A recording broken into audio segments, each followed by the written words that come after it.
समस्तंकु सप्रेम साईराम। आसंतु सुनिबा आजिर प्रशांति अनुचिंता।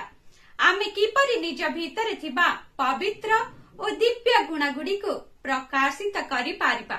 भगवान आजी प्रेमपूर्ण भावरे आमको यह अति सुंदर रूपे वर्णना करिसंती, जहा द्वारा आमे हुएत तांकर आशीर्वाद पाई पारिबा। एपरि कुहा जाई थाए जे साधु मानकर पोषण निमंते भगवान अवतार भावरे प्रकट हुई थांती। साधु अर्थ जो माने हिमालय को चली जाई सेठारे बास करती ताहा नुहे, बरं ताहा अर्थ तुम भीतरे थिबा सद्गुण संपन्न व्यक्तित्व, जहा द्वारा तुम समस्तंकर आंतरिक वास्तविकता गठित होई थाए। बाह्य आवरण केवल एक मुखा सदृश, जहा तुमर सम्माननीय स्थिति विषय भ्रम सृष्टि करि थाए।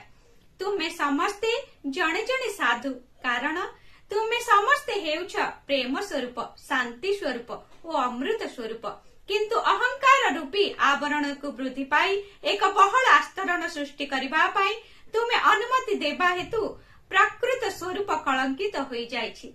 सत्संग सहित आत्म संयम और आत्म उन्नति उपरे एक सुनियोजित दृष्टि निक्षेप करिबा द्वारा मनीष निजर शरीर एवं तार आवश्यकता उपरे थिबा भ्रम उपरे नियंत्रण आनी पारिबो। तेणु तुमे एक गाय को 50 द्रव्य खाइबा को देले से हुए तो अधिक क्षीर देई पारे, किंतु सेई क्षीर एक अरुचिकर गंध उत्पन्न करिबो।